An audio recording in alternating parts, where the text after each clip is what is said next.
Good evening, good afternoon, good morning, good night, good day, goodbye. Hello, wherever you are in the world. One of those will apply to you. This is LTID TV from Leicester Till I Die. Welcome along to a brand new show. You'll never guess what it's called. Yep, you probably can actually. The Back Pages. And I am extremely pleased to welcome along Mark, as you can see there. It's 11, it's heaven. You may remember him from. How you doing, Mark? I'm really good. Yeah, I feel like I'm stepping back into something talking about Leicester again, and that's quite a nice feeling, even despite the season that we've had. So it's a pleasure to join you tonight, Chris.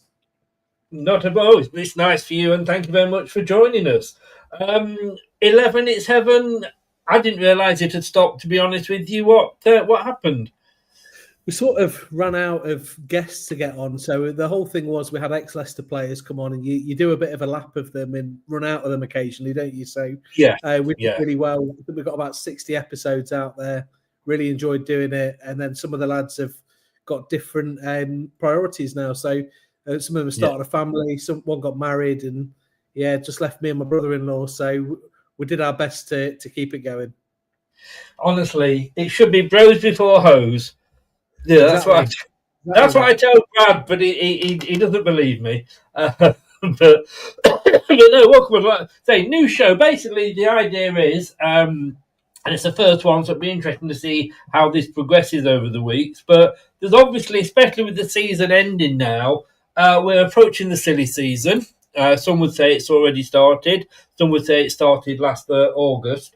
But when obviously all the rumours are going to be in, who's out, who's coming, who's going. And basically what we want to do on this show is just basically round everything up, get all the stories together and sort of, get people's take on it. So please do, if you are new, don't forget to subscribe and smash that like. Get your comments in. If you're watching it on catch up, add your comments below. And if you're listening via your favourite podcast platform, thanks for lending me your ears. Right, let's start with this one. This is a bit of a catch-up news story, but it leads quite nicely into the next one. Mr. Vardy leaving. Have you got your head around that yet? I mean, my podcast was called It's 11, It's Heaven, so where do you even start with that? It feels like you get walked out on, doesn't it, a little bit? So, especially with him going on to play somewhere else. I'm not going to see him live again. I've got my head around that because I can't make the Ipswich game next week. So I've had to give my season ticket away. I can see him, Chris. I don't know if you understand my thought process, but I can see him going to Celtic for a year and spending a bit of time with Brendan Rodgers and Kasper Schmeichel, play in the Champions League, win the league, get a bit more silverware to his name. That's where my money would be heading if I was a betting man. I actually like that. That's a good idea. And I wouldn't have a problem with him. I mean, what we forget is that, look, he's not a Leicester lad. You know, he's shown us loyalty. He's stuck with us. And I think it's good that he's actually leaving because I think I've always said, and this year he should have been an impact sub. But he was being used over and over again. 90 minutes week in, week out, and he wasn't getting the service. Let's be honest with you, we could have had Lionel Messi up front and we wouldn't have got any more goals this season. But when you look at some of the teams below that I've put there that have been linked with him, I'd get Sheffield Wednesday. I would understand that because that's obviously his team. The Man United one, I don't think would happen, but somebody on TalkSport reckon he could still do a job there. Burnley. I bet he doesn't fancy a relegation scrap with Man United. Very, very true. If he was to don a Leeds United shirt, I don't think I can mention his name again. I'd rather Leeds than Forest, That was the rumour that came out. And Wolves. I'm from a Wolverhampton family here, so well, not me personally, my wife is, and we live just outside of there. So I can't see him in the old gold or the red of Forest. They're my two no-goes. And the red of Forest, I can't, I must admit. Burnley, I lived in Burnley for 20-odd years, so I don't have a problem. They're if you kind of like my second team, or third team now, because I live just outside Bournemouth. So he's being linked with anybody, and if he was at Bournemouth in that super sub role, it would be nice. I am trying like desperate, calling all my Bournemouth mates up saying, you got a spare ticket, and it ain't happening because they play in a shed. America, he's been linked with, which we'll come on to in a second. Saudi Arabia, could you see either of those? Yeah, it's a big payday, isn't it? And let's be honest, he needs to get the payday with his wife and the way that she goes through court cases, allegedly. Allegedly, so yes. I should see him going out there. I think it's quite a safe one. There's part of me, though, Chris, that wants to see him get to 150 goals in the Premier League and overtake Michael Owen. I think that would be really, really poetic because Owen obviously came out and said that he wasn't a natural striker, natural finisher back in the day. And if to overtake him, that would be absolutely brilliant. Obviously, he's not going to do that at Leicester now unless he gets 7 more goals in his last 3 games, which is unlikely, isn't it? But stranger things have happened. Hat-trick on Sunday would be nice. Oh, wouldn't it just? I mean, just think if he'd got that penalty, he'd be sat on the 200 now. And I think, because I write for The Observer and I put a bit in, I've put my piece in for this weekend's paper, and I said, that's the thing that's just keeping my interest going now for the rest of the season, is can Jamie Vardy get to that magic 200? I mean, look, Ipswich, you're down. Just let him score. It's not going to make any difference to you. We'll agree on a 6-6 draw with Ipswich and get him to get all 6 of them. That would be great, wouldn't it? It's quite a clever bit of marketing from the club if you think about it, because we were dead and buried, weren't we, in terms of not wanting to particularly go down there. So that's certainly how I felt as a season ticket holder. Season was finished, nothing to play for. And then all of a sudden, we've got the Vardy farewell tour, and everywhere's selling out. So it's a marketing masterpiece from King Power. Were you a bit strange? I was watching it when it was announced and what have you, and then Rude came out and said, "Oh, I've just had this meeting this morning." I think it was planned long before that, and if that's the case, then Rude might have been the last one to know, because when you look at all the photography, the video where he did the walking around the pitch showing where he'd scored different goals from, that was a very busy day he had. If it was all done that day. I think it was a bit pre-planned, wasn't it? Yeah. That's the impression that I get. Yeah, no, I think you're right. But I agree.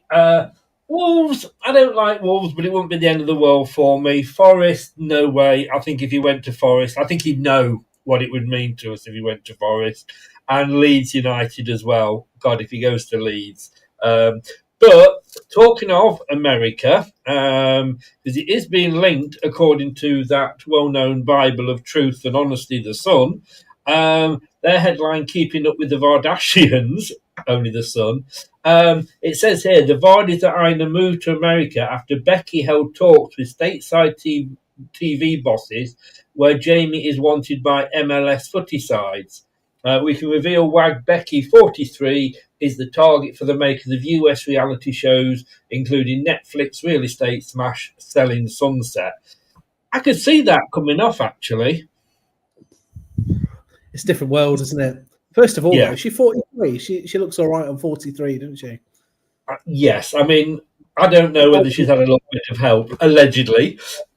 She's, I think she's in charge slightly of where he goes, I would imagine. I think she'll be having an eye on her future career as well. And I just wonder what's next for Vardy after football, because I can't really see him being a manager or a coach. I don't think that's his style. That's why I think he's going for as long as possible. And I think America's quite possible for him. I think the pay would be all right out there. The lifestyle would suit them. And I wouldn't rule it out. If he didn't go to Celtic, like I said, maybe he'll go to the MLS. Yeah, and I think as well, like you say, there's a lot of bills that need to be paid. They've just settled on Colleen Rooney's legal fees that have been paid. That wasn't a small amount. Unfortunately, his American football team that he bought into didn't last very long. That went bad. Otherwise, that would have been an obvious move for him. But he said he doesn't want to do punditry. He said he says too much what he thinks. I suppose when you look at the career he's had, if Becky goes over and becomes the Leicester Meghan Markle. He doesn't really need to do much, does he? He could just sort of relax. Yeah, I'm not sure he knows how to relax though. It's all those Red Bulls he have, isn't it? It will always keep him on his toes.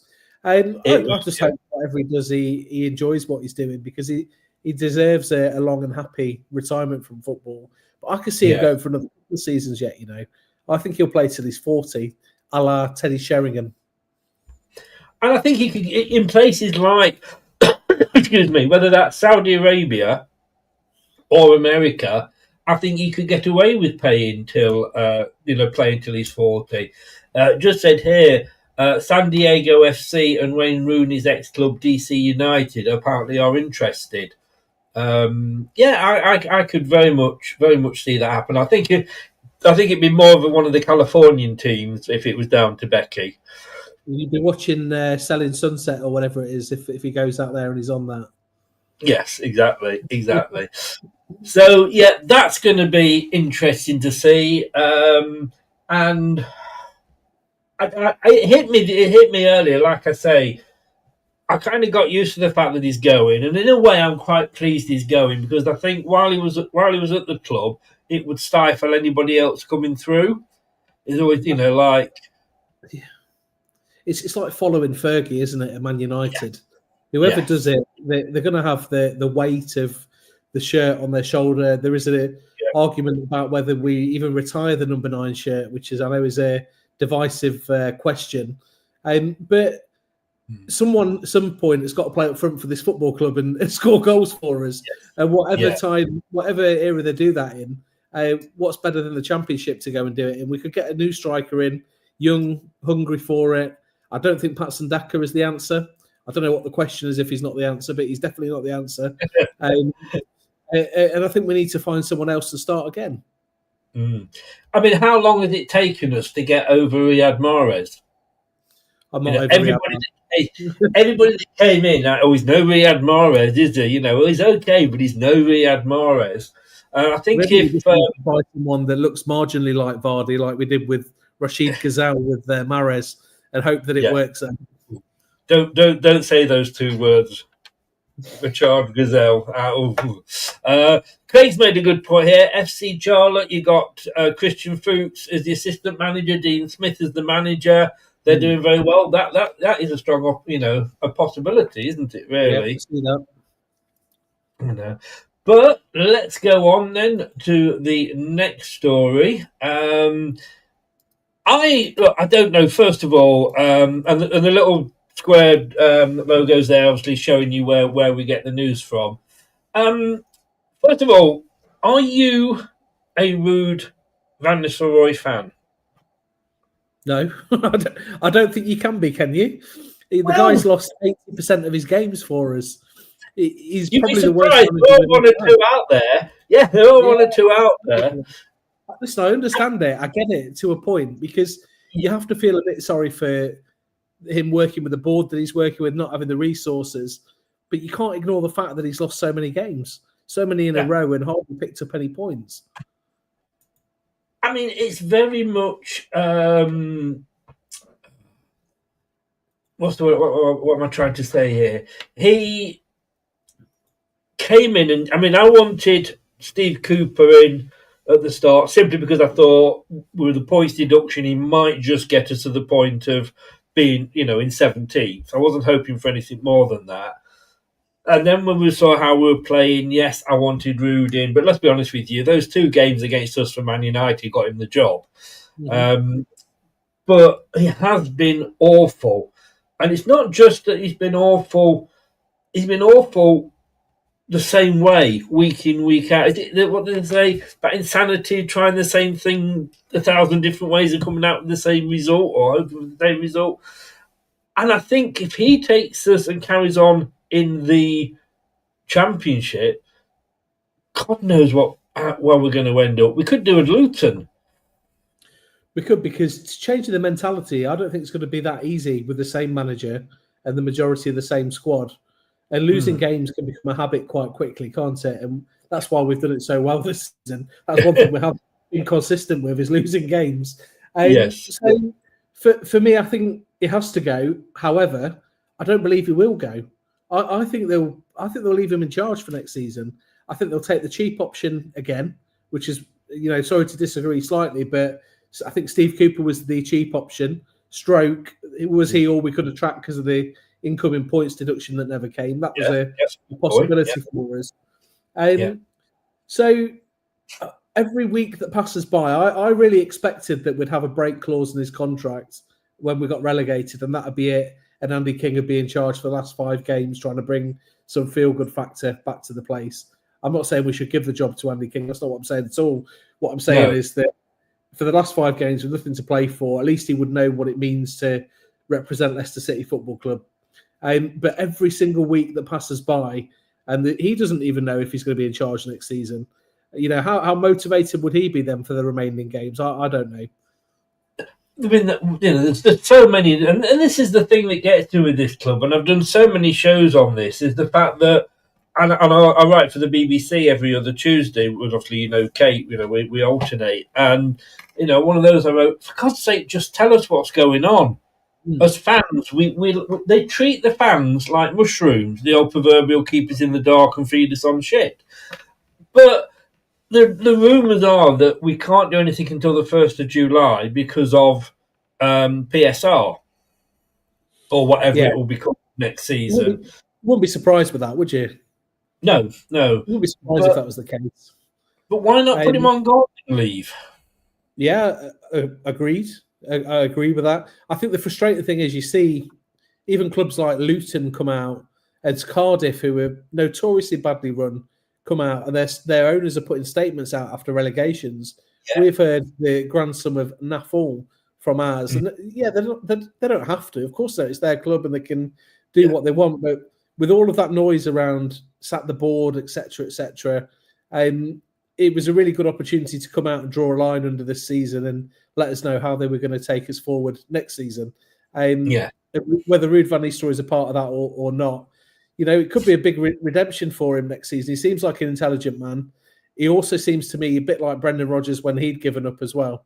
You could just tell that he didn't really want to be here and he was holding out for a payout. And that's how I feel a little bit about Ruud now.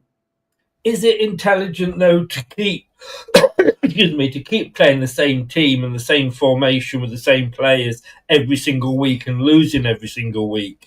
I mean, to me, if we'd put him on gardening leave, whoever was there, even if it was Andy King, it would be like, it'd be the continuity, to the next. I don't think he's ready yet to take it on full time, but he could have tried different things. He could have got the youngsters, maybe more youngsters through. I mean, we finally saw Golding. Well, we saw him and he'd gone. He came on with less than a minute to play and never touched the ball. What was the point? I do feel like all we hear off Ruud, Van Nistelrooy is BS. I mean, it says there on this story here, the manager spoke last week about the types of players he'd like to see the club focus on this summer transfer window. And you're thinking, like, I don't want you to focus because I want you gone.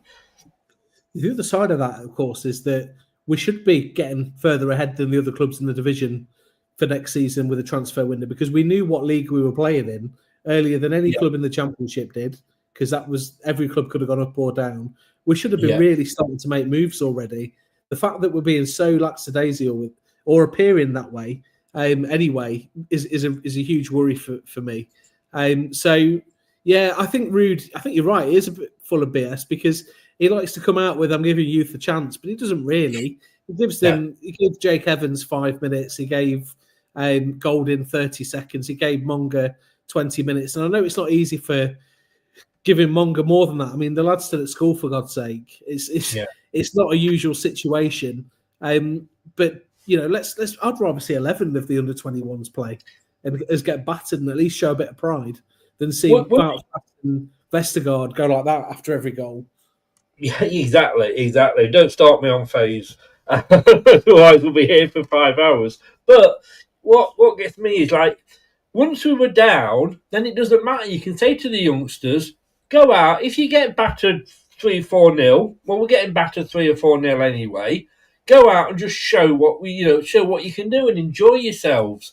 It doesn't matter. We're relegated, but some of the best youngsters we've had coming through got battered in their first games. Matt Piper, when he came through, got beat 6-1 against Leeds. Harvey Barnes, when he started, got beat 5-0 against Porto. It'd be good character building for them. Let's get him in. Let's get him beat 6-0 and and start to focus on the future. You know what, as well, you would learn, if we'd sort of got a new manager coming in, so put Rude on gardening leave, brought a new manager in, then that would have given him sort of 6-7 competitive games. I don't mean these silly pre-season friendlies, which, let's be honest with you, aren't worth a slice of, toilet paper. But you see proper Premier League games, because you're up against teams that, will need to win for different reasons, and you see the real character of the players. 100%, yeah. I'm not a big fan of pre-season, and I think you can tell when it's not right in pre-season. I think I felt that a little bit under Cooper this pre-season. It didn't quite feel right, but there's no real glory to be earned in it, is there? Whereas, again, I set it back to Matty Piper's days where he was playing those last few games after relegation, scored the winner against Tottenham. Those are memories that last a lifetime for a player. John Stevenson, that sort of era that I'm talking about that came through at the same time, these were all given chances because ultimately the first 11 were not good enough. This first 11 are definitely not good enough. They're probably the worst that I've ever witnessed at this level. I go back to Jimmy Bloomfield. Yes, I am that old. And excuse me. I remember the Frank McClintock year, but I was too young for it to really ingrain in my memory. And this is the worst Leicester team in living memory. And that's not necessarily down to the players. It's down to the people above them. But looking at the next one, talking about Ruud van Nistelrooy, TalkSport are saying that the Foxes are expected to part company with their current manager at the end of the season. We can only hope so. And the one that they said could well be linked with us is, and I've forgotten his name now, Liam Manning. Yeah. I've got a friend that's a Bristol City fan and he absolutely loves Liam Manning. He's done wonders at Bristol City. Bristol City haven't done anything for 20 years other than stay in a division or go down to the third tier. So for them to be in the playoffs this year, even Nigel Pearson that did, I think, a really good job for them in terms of resetting the way that he reset Leicester. He did that at Bristol City, but Liam Manning's coming and taking it to another level. I like him. I think he's exactly the type of I think that's exactly the type of manager that we should be using, that we should be going after. Someone that's young and hungry. I know Danny Roll has been mentioned. I know we'll speak about him shortly. But we want someone that's got something to prove. I keep seeing people talk about Sean Dyche. He's not the one for me. I know what you get from Sean Dyche. I'd rather, an Enzo Maresca type that maybe not his style of football, but with something to prove and is young and hungry. Liam Manning looks certain to stay in the division after last night's defeat to I was going to say that. Yeah, so maybe he would fancy it, but he lost his baby earlier this year, and Bristol City were very good to him at that time. So he's obviously got some deep-rooted connection there to the club. So I'd be happy. Can I see it? I'm not sure. No.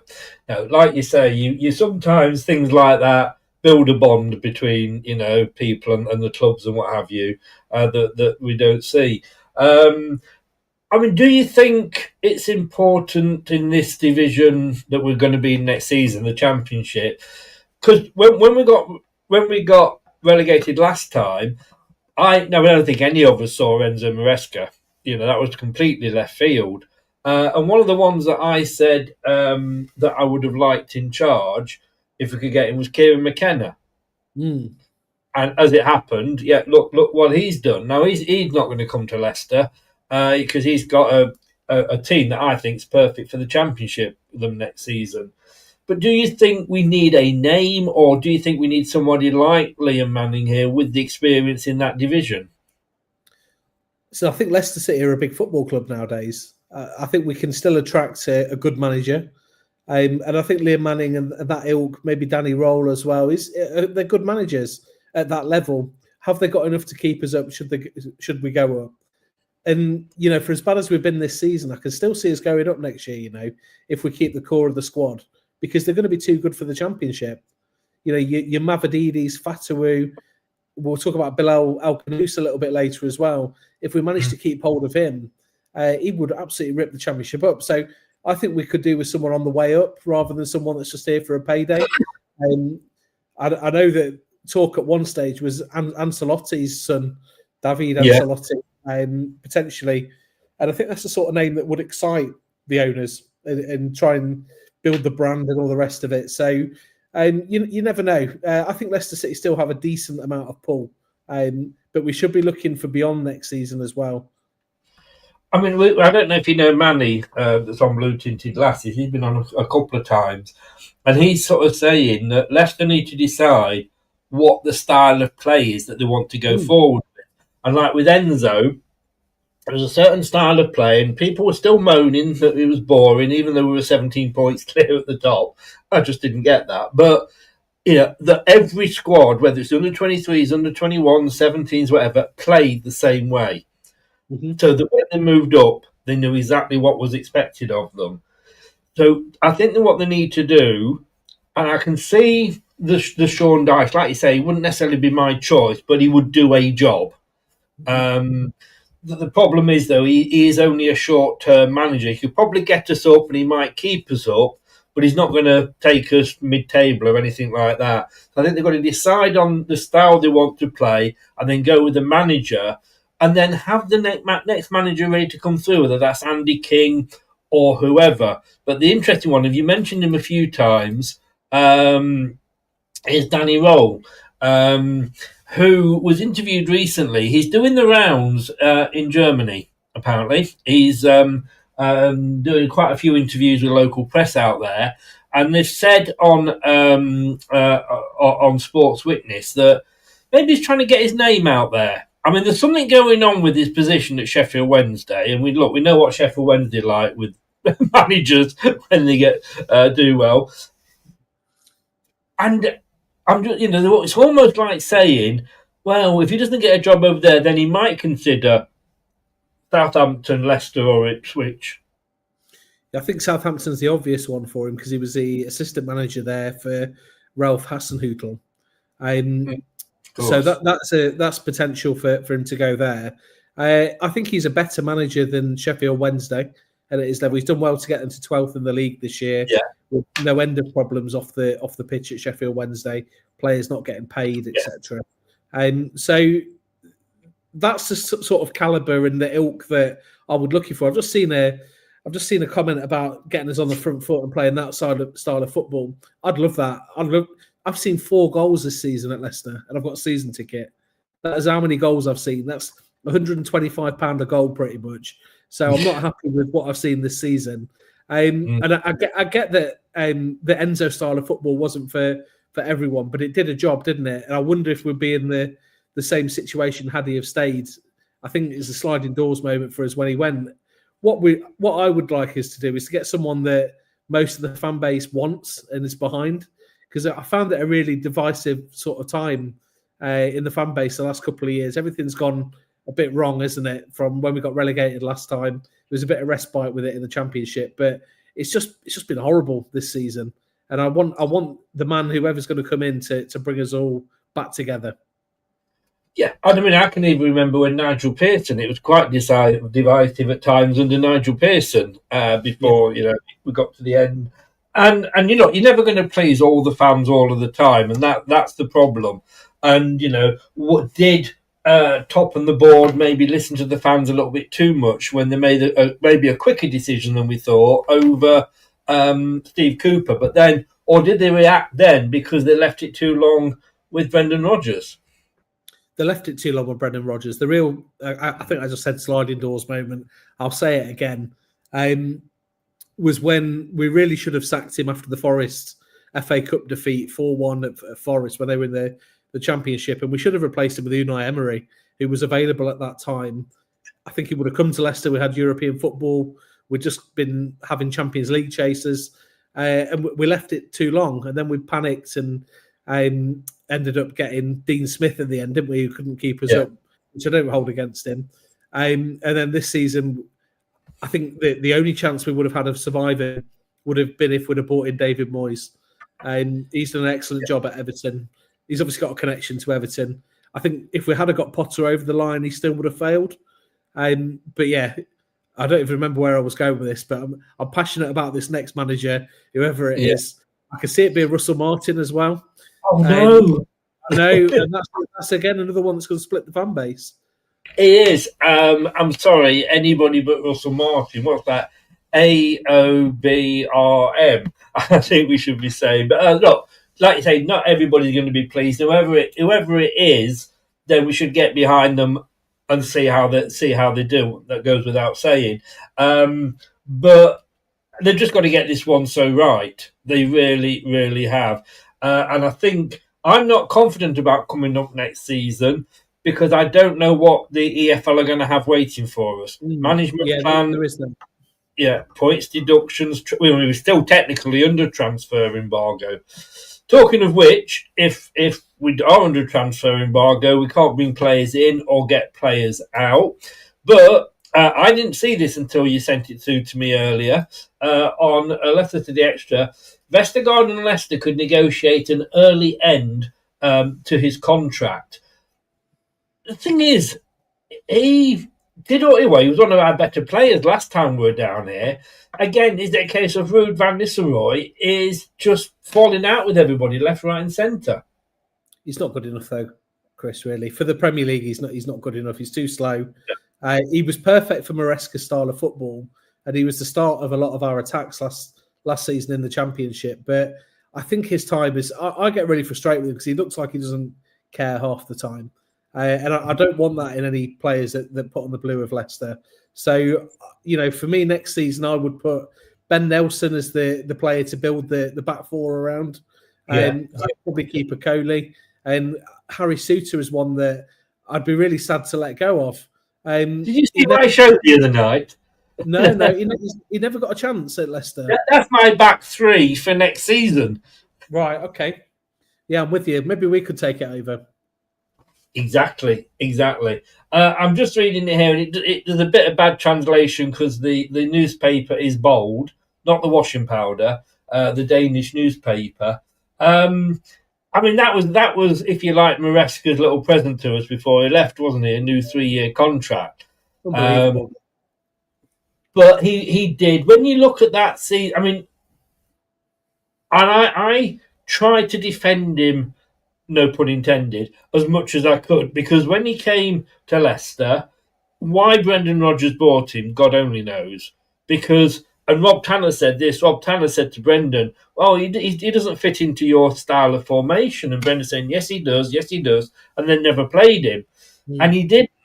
But once he fitted into Enzo's formation, he did really well and was one of the better players last season. But it is in the Championship. He can't do it, like you say, in the Premier League. But should we therefore, even if it's just as a squad player, then you've got to thinking about wages, I guess. Should he be in that squad after how well he did last time in the second tier? No, not for me. He's going to fall into the category of players that are too good for the Championship but not good enough for the Premier League. And he's probably a reason why I think we'd do well again next season, because we've got so many of that type of player. But he's on nearly 70 grand a week, if you believe the rumours. That's £3.5 million a year. If we can pay 1 year of that contract and save the other £3.5 million, we could go and get 2 or 3 decent Championship players for that. Apparently Abdul Fattah is only on about 15 grand a week. I say only, I'd quite like that myself, if I'm honest. But, it's not bad, is it really? It's not bad. But compared to Hamza Chowdhury on 50 allegedly and Vestergaard on 70, it's not a lot. I think we need to not pay Premier League wages for average footballers any longer. They reckon that there's a lot of in those contracts relegation clauses. We'll never know. Not with this club. We're too secretive by half. But yeah, I think I see, like you say, I don't think Harry Souttar's been given a chance either. We brought him in from this division, the Championship, and he never really was given a chance. And then he was loaned out.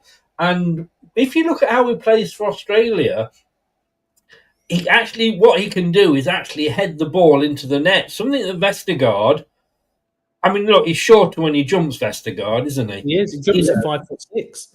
Yeah. I just don't know why Harry Souttar. I mean, Okoli, again, what did he do? He came in, he scored a goal. He still seems to pick Wout Faes, and I think the only reason Wout Faes is there is to breathe somebody else's oxygen. I just don't see the point. I'd sooner have Vestergaard's dog, to be honest with you, but that's a good yes, or a traffic cone maybe. But I see, like you say, Souttar, Okoli, and Nelson. I'd love those as sort of being the basis of our defence. Yeah, I possibly would keep Cody around for another year. He just frustrates me, Cody. He loves a podcast, doesn't he? Let's be honest. He likes to go out and get his voice heard, but he's not done enough talking on the pitch for me. And I think, again, is he going to be a good player for the Championship? I think he would, and he's probably quite handy to have around for the club as well. So in terms of my 4 defenders, 4 centre-backs, especially if we can't sign anyone, it would be Nelson, Okoli, Souttar, and Cody as the backup. He has got that experience that you need. You need some experienced players in there, don't you? Yeah. That fast, we will get a bit of money for, because he's a Belgian international. We've still got a couple of years left on his contract. Someone will buy him, and we'll probably get about 15 million quid for him.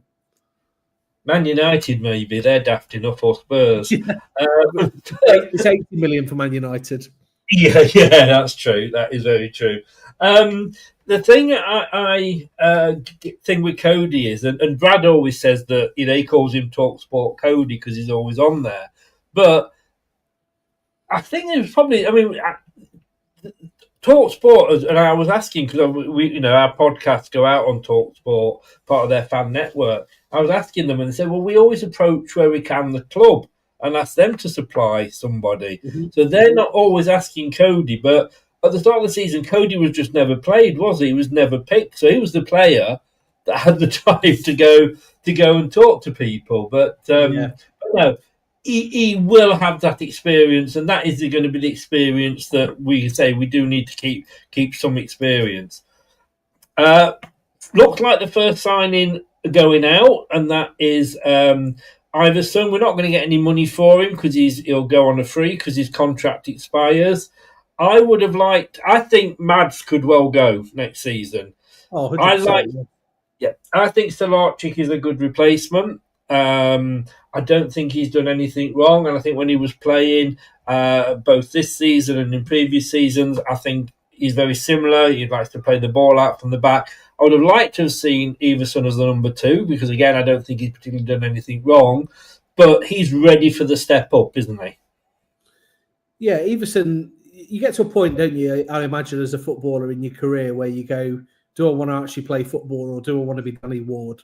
And the answer's got to be, I want to play football. And a real frustration, you can take it back to 2 years ago, I think we rejected a bid from Crystal Palace for Iverson.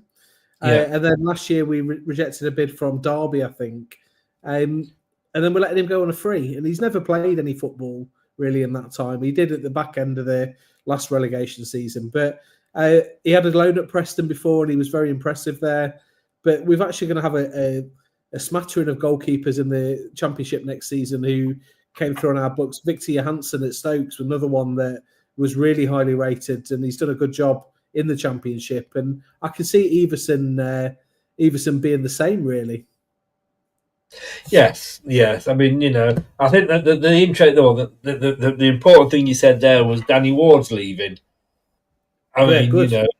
Yes, but he's going on a free. But that has caused us so many problems. When you look, is it 119 or 190 million worth of player we've let walk out of the club for absolutely nothing? But look, he's been at Preston North End. That's the yardstick of how the club's run. No other club is letting that amount of talent leave for free. Every time I watch Yuri Tillemans play at Villa, it winds me up something chronic. Mainly because he downed tools for us for 18 months, really. But certainly because during that time of his downing tools, we could have got something back for him, and we just let him walk away for nothing. Daniel Everson's probably one of the last ones out of the current squad that will go for nothing because everyone else is on a bloody 10-year contract, aren't they? Yeah, that's the problem. 35.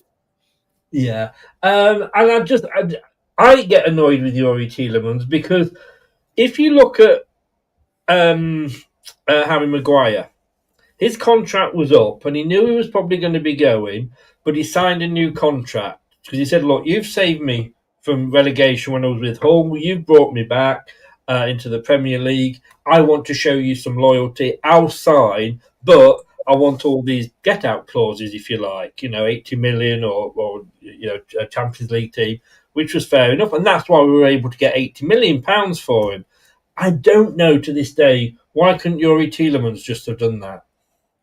I don't think he was that interested, was he? I think there was a lot of rats on that ship that were desperate to jump off it as soon as we went down. So, your Madisons, I don't class Harvey Barnes as that, to be honest. I think he didn't particularly want to go. Dewsbury Hall didn't want to go last year.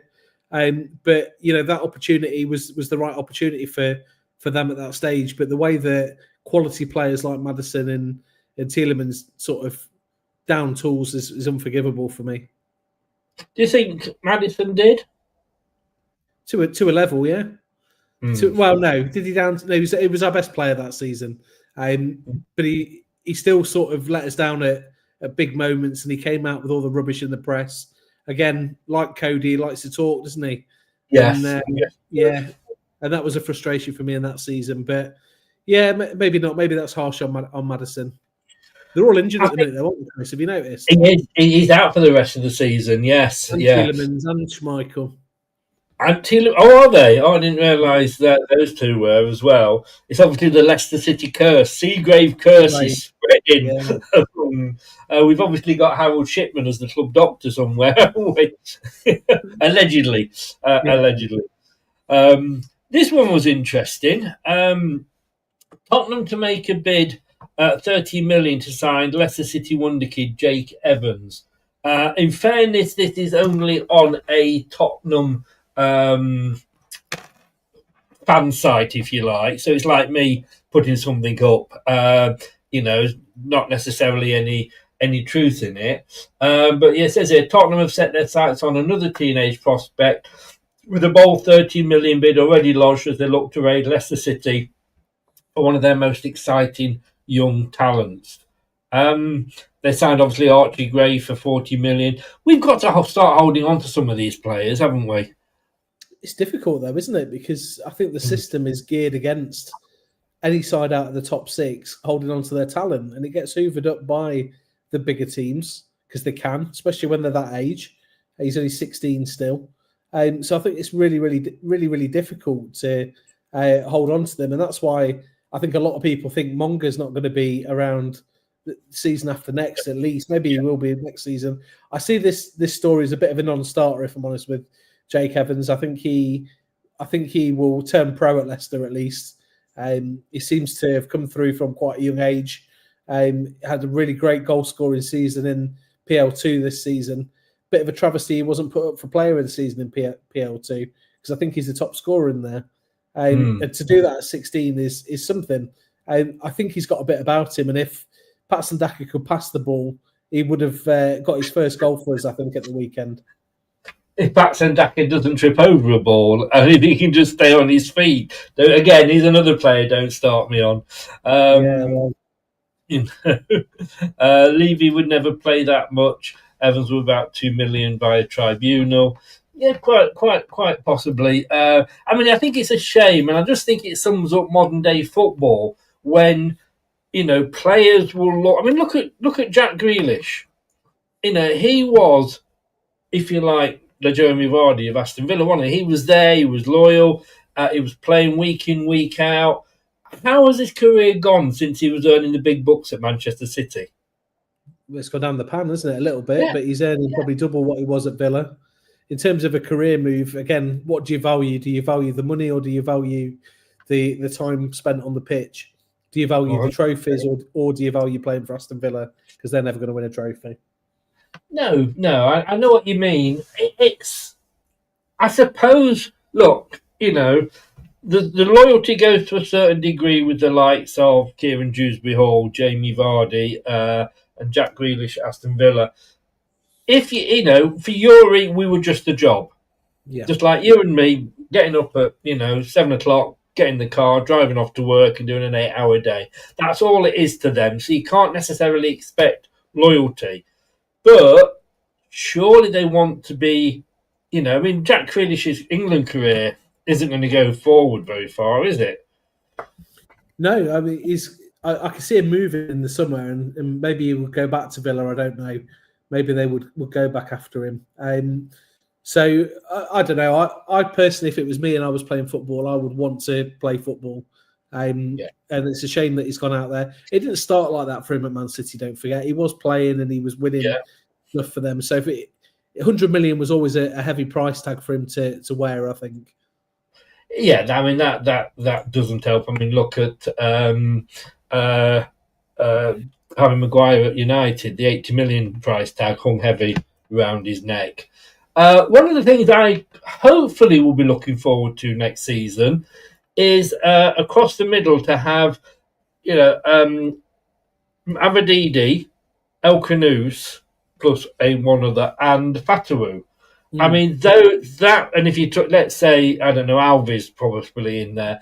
I mean, that would terrorise most Championship clubs. But it looks like everybody is sniffing round. I couldn't put the badges up for the teams that have been linked with him because everybody has. Newcastle, Arsenal. I'm just getting ready for all the Arsenal fans to put a picture of him wearing an Arsenal shirt out, as they always do. Have they actually signed anybody from us, Arsenal, in recent seasons? They haven't, have they? They signed Jamie Vardy, didn't they, in 2016? That went well. Yeah, they were going to sign James Madison. Where did he go to? Oh, yes, they're rivals. Yes. I mean, 22 million is about what we paid for him. Again, the worrying thing for me is depending what the EFL do to us. Because if they are running the club, and you could argue that they couldn't run it any worse than the Muppets that are running it at the moment, they may turn around and say, look, you've had an offer of 22 million, you're going to have to sell him. Yeah. Why would we put a clause in for the same amount that we signed him for, though? Why would we do that? It just doesn't make any sense. We've given him a season of Premier League football where he's been, not even questionably for me, but comfortably our best player, most creative player, and he's still 20 years old, so he's got so much ahead of him. I just don't get why we would put a clause in that low. For me, I can give you one reason why we could. 2 words. Yeah, that's the 2 words. Economics. Yes. I don't get it, but he's a very exciting player. Like you said, that 3 behind whoever the striker is next season, Mavadidi, Fatawu, and El Kanous, that's enough to get you up, in my opinion. Yes. I mean, God, I really do hope that he stays.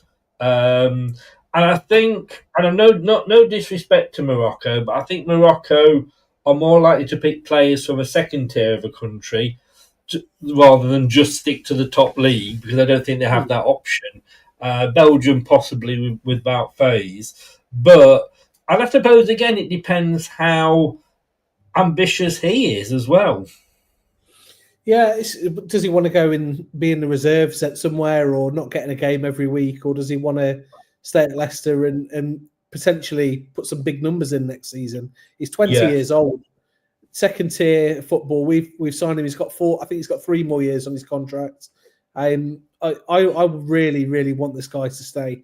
We spoke about Will Alves earlier. He's still unproven, really. He's had very mixed reviews from some of the Cardiff fans that I saw online. They were a bit harsh on him, but he was playing a poor side there.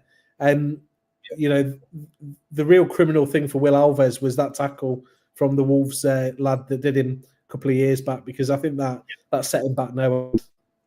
Yes. Just looking here, it's Aston Villa, Newcastle, Wolves, and Fulham have all said they're interested, and obviously Arsenal as well, goes without saying. It'd be interesting. I think if we aren't under any management plans or anything like that, I think it's a different story. I think we do our best to hold on to him. But fingers crossed with that one. Fingers crossed. Right. This was a surprise when it came up. Would you welcome Doyle back? Yeah, of course. Yeah, of course you would. Look at our left back options at the minute. No disrespect to Luke Thomas, and he's the best of the three of them. If you want to class them as Thomas, Christensen, and Justin, when Justin plays on that side, Luke Thomas has done absolutely nothing wrong in the Premier League this season, and he could well do well in the Championship next season. But for me, Callum Doyle is a level above that. He's proven it at that level time after time with Coventry, with us when he played, which wasn't always with Maresca, and with Norwich again, where he's sort of universally loved this season. So I don't know what sort of price they would put on him, but it pure profit from a PSR point of view for Man City. I could see him potentially going to a lower half Premier League club rather than coming to the Championship. But if he's interested in coming back, I think we should welcome him with open arms. Four seasons he's been out on loan for. Maybe he's decided now, my future, I haven't got one at Manchester City, and Manchester City do bring a lot of youngsters, and there's very few of them actually make it into the first team. He's been to, as well as Leicester, like say Sunderland and Coventry are the other ones as well. At Norwich. So they're the ones. I don't think he did anything wrong when he was playing for us. No, he was good. He wound the Coventry fans up. That was pretty poetic. So that was all good from my side of things. But he was solid. He was a young guy. He's obviously got another year's experience under his belt now, where he's played. I think he's played quite a bit of centre-back this season, but he can play at left-back as well. He'd be quite a versatile player to bring in. Maybe you get him for anywhere between 7 to 10 million. And if that was a possibility for us, we'd probably still spend 25 on Oliver Skipp. Yes, yeah. It says here he played 17 times for Leicester, starting every match early in the campaign before a knee injury ruled him out for a few months. Yeah. Interesting. I just want to sidetrack very quickly to James Justin, because and it's funny with Thomas as well, because Thomas was everybody's least favourite player. Let's get rid of him. He'd gone on loan to Sheffield United. He was rubbish. He went on loan to Middlesbrough. Wasn't very good there either. And now it's like, this is one player maybe we should be building the team around. Then you got James Justin, who, to me, I know he got 2 great goals against Arsenal, but he's had an awful season. Mm-hmm. I just don't rate Justin. And I watched him that season under Maresca, and I gave him the benefit of the doubt against away at Southampton, because I live on the south coast, and I just don't like him in that right back position. And yet he's got that right back position when we've got Koulibaly, who we spent 3-4 million quid on, hardly sees the light of day. Koulibaly played one game, didn't he? And one game he started, came on and put a tackle in, and then that was it, I think, at that stage. Yeah. That was too much for him. So James Justin's frustrating, but he must be frustrated because he was playing in the England team, don't forget, not so long ago. Yeah. Before he had another awful injury. He had a really rotten time with injuries. And I just wondered if he lost his confidence a little bit. I thought he had a really good game against Southampton, but then again, it was Southampton. So could I see him being useful next season? I could. I'd prefer us to replace if we could, because I don't think Ricardo is going to be around for much longer either, because his injury problems are worsening, aren't they? To be honest with you, as I said, there has to come a point with some of these players where Ricardo's not on, he's on big money, and we're paying him to play one, miss two. Play one, miss two, almost, if you like. He comes on, plays a game or two, gets injured, and he's off again. I know the last one was concussion and what have you. Then you have to miss the next game. But even so, when he's on form, he is actually probably one of the best players. But I just don't think Justin's the answer on the right. And I don't think he's the answer on the left either. I prefer him on the left, and that's where he sort of qualified for England, didn't he? But I mean, Callum Doyle, could he play left centre back? That's what he did for us for a while, didn't he? Yeah, I think he's quite versatile, and I think he can. He's got the stature to play at centre back. He's quite a big player, but he moves quite well. Compared to the centre backs we've got playing there at the minute, I would absolutely Love him there. Rico said evening to us both. Scott said I'd stick with Luke Thomas over Doyle. Tony says seen Milk turn faster than Doyle. A little bit unfair, I think, but just remember anybody compared to Vestergaard looks quick. Yeah, no, all right, Tony. We'll leave that one. Thought on Golding. We mentioned him earlier, Scott. It's stupid. What was the point of bringing him on, apart from just to run down time? And our last bit of news we've come to now. This again is from EFL Analysis. Leicester City among 4 Championship clubs circling Manchester United defender who's been told he can leave. EFL Analysis it says there, exclusively reveal that one Manchester United youngster is attracting a lot of attention and he hasn't even packed his bags yet. Devils Academy graduate, so again for PSR, it's a win-win. He's confirmed to be leaving Old Trafford, Bolton-born teenager. Again, how many defenders do you think we need? Because to me, that doesn't seem a priority. It depends which way you look at it, because we've conceded a lot of goals this season. So you could look at it as the ultimate priority that we need to change players. But I think we need to get some out first. I think we need to get some out the door and then see what we've got. I know nothing about this lad, if I'm honest. I've not seen him play for United. They've got obviously a good pipeline of defenders that have come through there over the years. But I think it's difficult to break into that team because of what they pay their players these days. I think when Radcliffe's paying however many hundreds of thousands for De Ligt, then it's going to be difficult for an academy graduate to get in the side there. So I know nothing about him. Do I think we need to change the defence?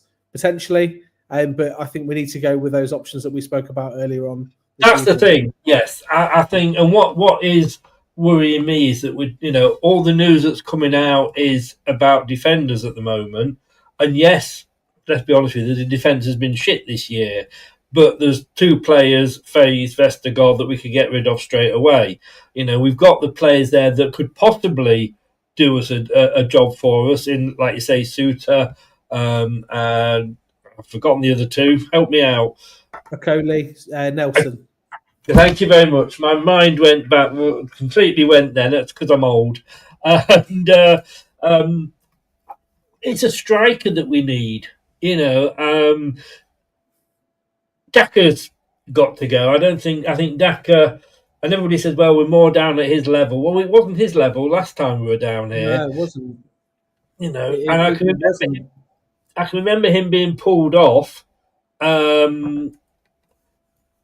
against Plymouth, and he looked like he'd got I thought he was going to burst into tears. I'm just thinking we're not helping the lad here. We need him to go and maybe get a brand new start somewhere. Yeah, I think a new start will be good for him. He was very highly rated when he came to us.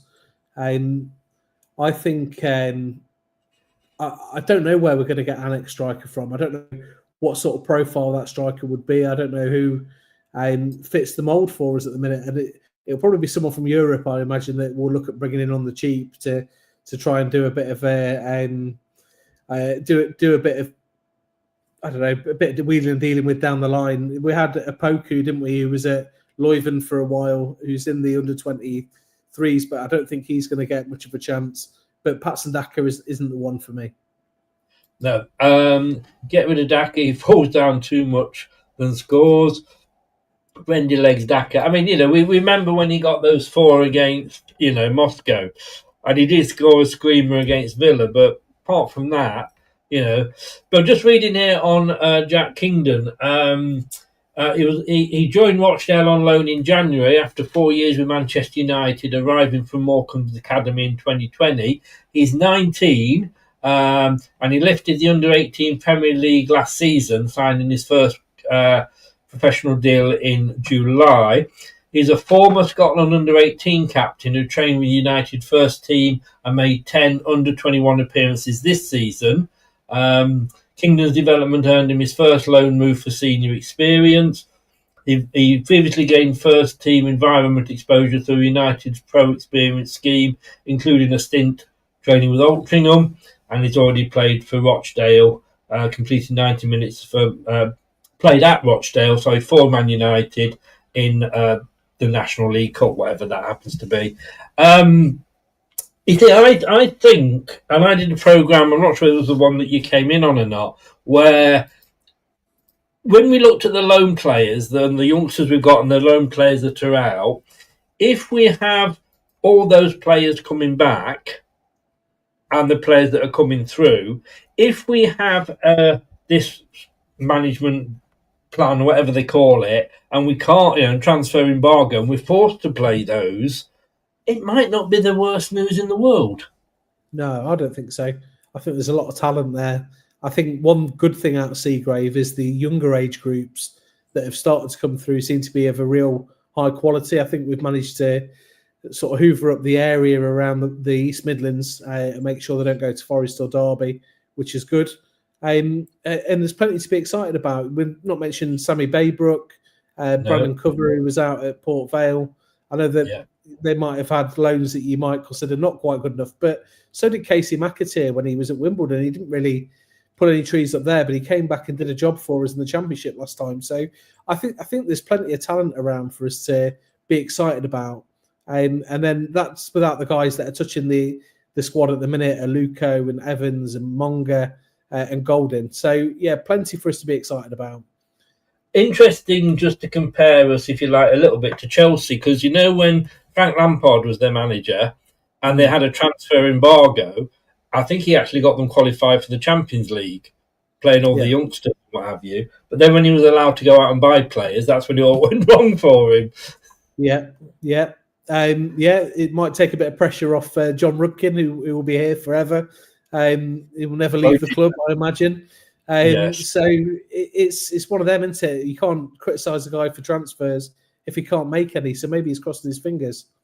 Yeah, maybe that will just about save his job, but it won't save us moaning about him.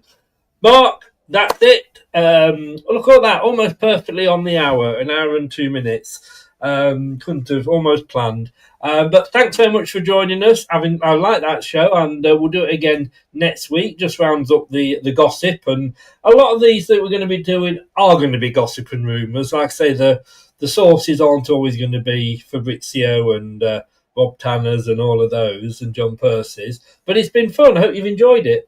Yeah, I've really enjoyed it. It's been good, and I hope we get a famous victory on Sunday to talk about next week as well. That'd be delightful. Yeah, it's not going to happen though, is it? You never know. If you do 1-0, I'll take 1-0 with Vardy getting his 200th goal. Wouldn't that be nice for him to get it? Yeah. I'll be watching the Leicester City All-Stars at Anstey. Yes, indeed. Mate, thank you so very, very much. Have a good weekend. Fingers crossed for Sunday, and I'll see you next week. Cheers. If I can press the right button, there we go. Thanks to Mark. He'll be with me next week. Same time, same place, same channel. Looking at all the rumours and whatever they may be. I hope you enjoyed the show. Like I say, put your comments if you're watching it on Catch Up in the description below. And if you're listening on Spotify or whatever your favourite podcast platform is, thank you very, very much indeed. I'll be back half an hour before kickoff on Sunday. 2:15 kickoff, I believe it is. So we'll be with you sort of 1:45. Yeah, you see, I went to school. And we'll be doing the watch along. Thanks very much, guys. Take care. And I'll see you on Sunday. Thanks for watching. These videos are tremendous. You'd better like them too, or I'll be back. This podcast is proud to be part of the TalkSport Fan Network. TalkSport. Powered by fans. That will conclude this evening's entertainment.